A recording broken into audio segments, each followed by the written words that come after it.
Hi, my name is Samantha Sliwa, and I actually thought about what was going to say up here years ago. I first came to this church service about 4 years ago, and I always felt like there had been amazing talks, and it always held a place in my heart and spirit. And I was asked to talk about my spiritual journey. I had an idea of what I wanted to talk about, but nevertheless, it has changed as I look back at my experiences. What I wanted to share the different lessons I've learned in this journey, from self-discovery to community, and I'm happy to share the experience I've had these past, 20 years. Okay, so my spiritual journey has been a journey that I, for the longest, felt like traveled alone. I was raised in a Catholic household, attended weekly service and CCD classes. My home life was great. I grew up with hardworking parents that did the best they could to support us, their kids. They attended Catholic church weekly and were strong supporters of their church. I still to this day feel an admiration and respect for their beliefs. However, something about teaching guilt and sin and fear of our God in our actions never felt right for me. I always felt sad attending the masses. I felt like I had done something wrong because it was taught that Jesus died and sacrificed himself for us, and I needed to do better in my daily life in order to make up for it. Yet a common lesson we are all taught is love. In the Bible, one of love's many quotes are as, "Dear friends, let's love one another, for love comes from God, and everyone who has been born of God knows God." Book of John, chapter 4, verse 7. So we should follow and love the teachings, but we should also beat ourselves up because we aren't the devout Catholics that we were taught in the masses. That was where the part of my dread came from. My self-guilt, it was a big part of my worth, as I discovered over these course of years. And from a young age, I was also physically different from a lot of kids. I was always a bit on the heavier side. Bullies throughout my elementary years never let up, even entering high school. I was also physically beaten up for being who I was. However, I do not remember it ever happening. And I didn't even know it actually happened until one year my mom told the story about my older brother coming to school and threatening those same kids. And oddly, I do remember walking away with him and holding his hand from that experience, but I don't remember the moments prior. On a subconscious level, I think it did affect me to be more independent and seek happiness elsewhere, but that also came with the price of distancing myself from people. Now, I don't know how many times my self-conscious has done this, as I have a pretty good memory of events, even from when I was a small child.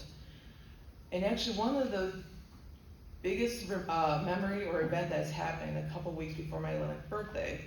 And this event, looking back, seemed to be the kickoff to my spiritual journey. The significance of this time was that it was in the beginning of 2000. I had a situation with which I was borderline on being on the other side. I do not want to say a near-death experience because I don't recall being in that moment of choice. I had a really bad infection, had to be rushed to the hospital. I was there for a while. I think about 2 weeks, possibly longer. I got surgery to remove the infection, and the antibiotic meds they gave me were so strong. I remember sleeping a lot, and if I wasn't sleeping, I'd be waking up vomiting. So I do recall a vivid dream in that moment where I was in a pink cloud.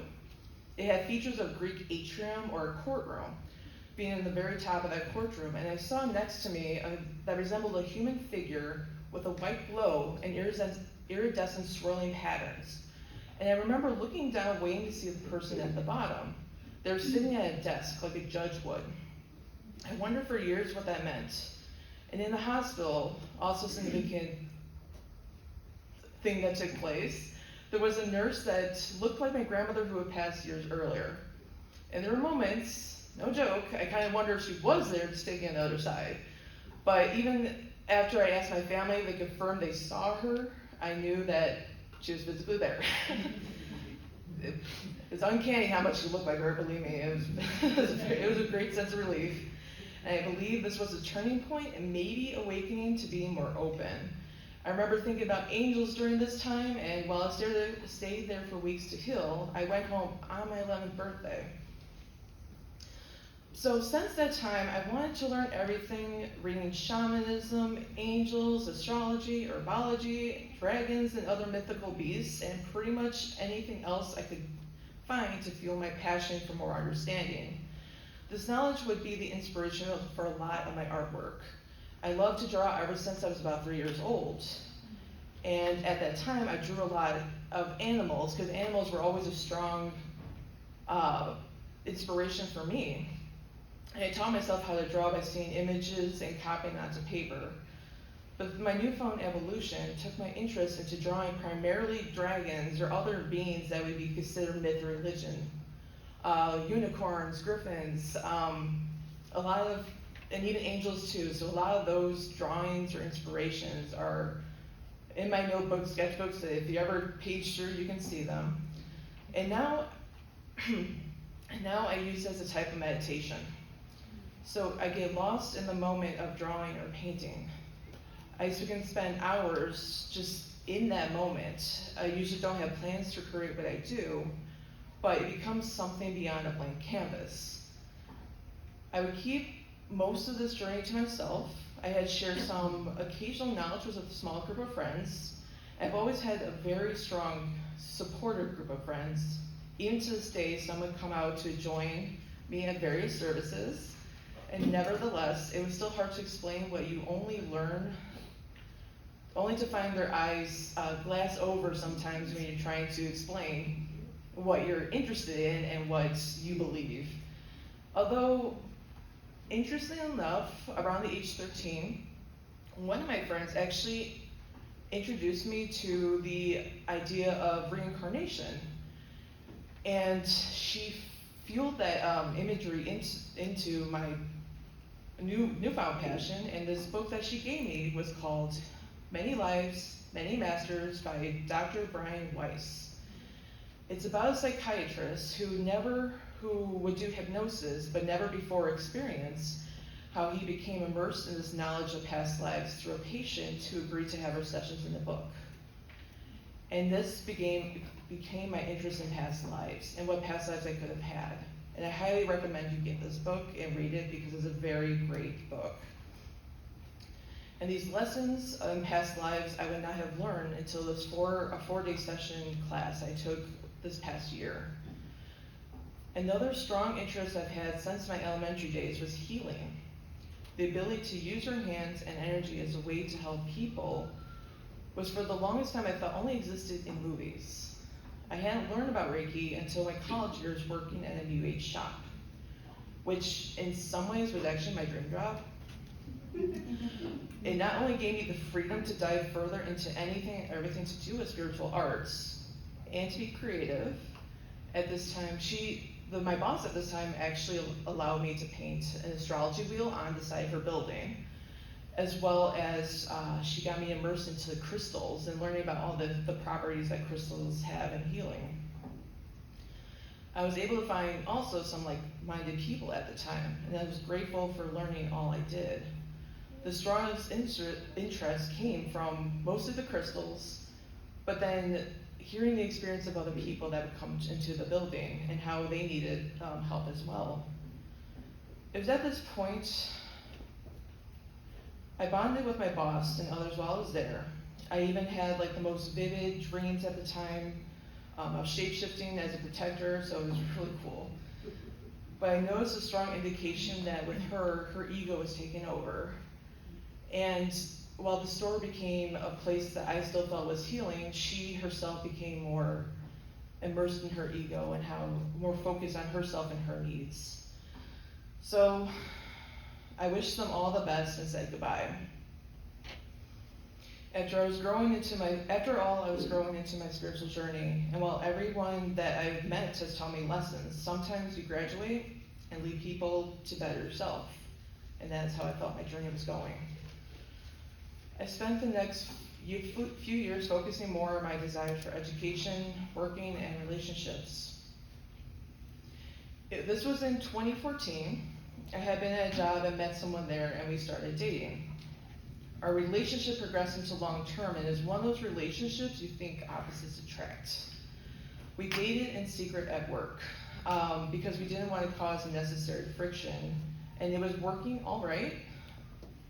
It wasn't until 2019, after years of applying to various places, because I wanted to pursue more creative work, and this was working at a restaurant, I finally found a job as a motion graphics artist.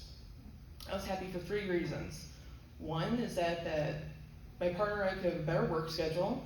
2, I was finally in a creative place, being an animator as a profession. And 3, we can finally all hang out as a group, have coworkers over at our place. Alas, it never happened. You see, the person I was with was a woman, and she had a lot of self-esteem issues and anxiety issues. And I wanted to be that person there to support her, but there was a lot of friction. So a lot of things I put on hold for our relationship. I didn't go out a lot to different food places, and I love trying new food places.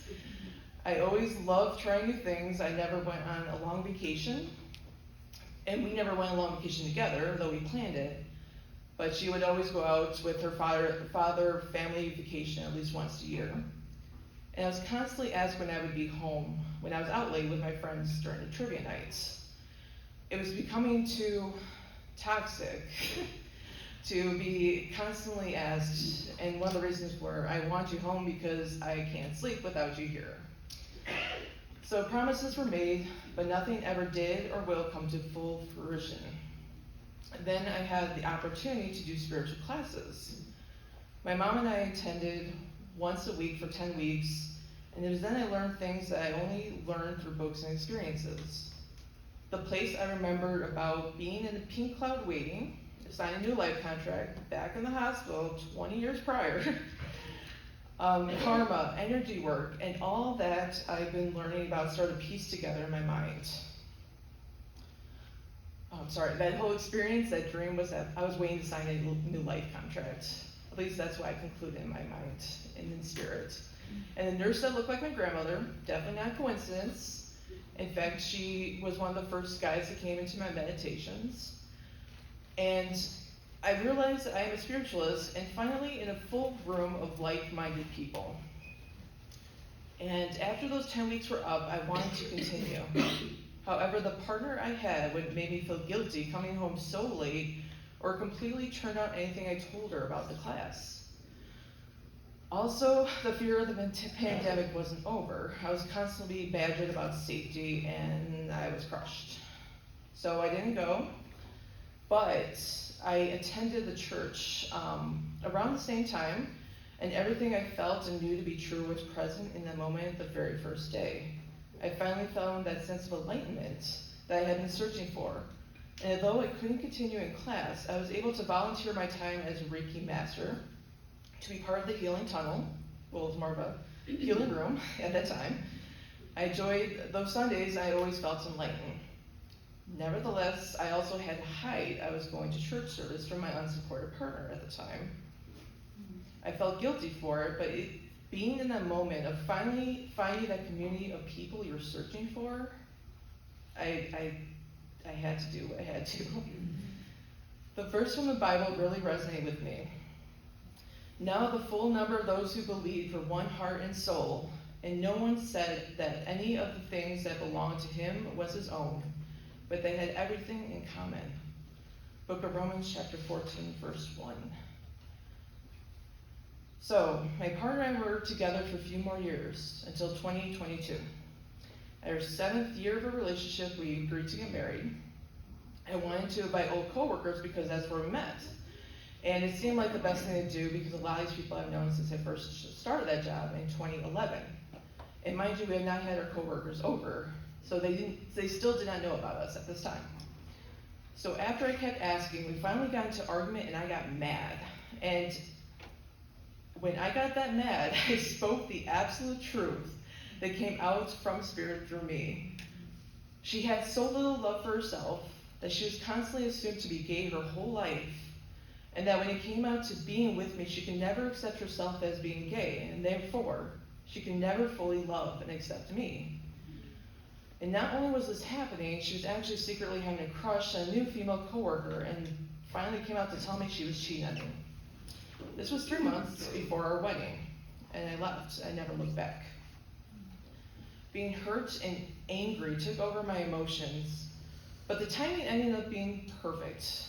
About a month after all this happened, the level of spirit class I was supposed to take years prior, I could come back at this time, and I didn't have to cater to anyone. I could finally fully immerse myself and enjoy my time. I called the classes my therapy at the time, learning how to let go of the past and moving forward.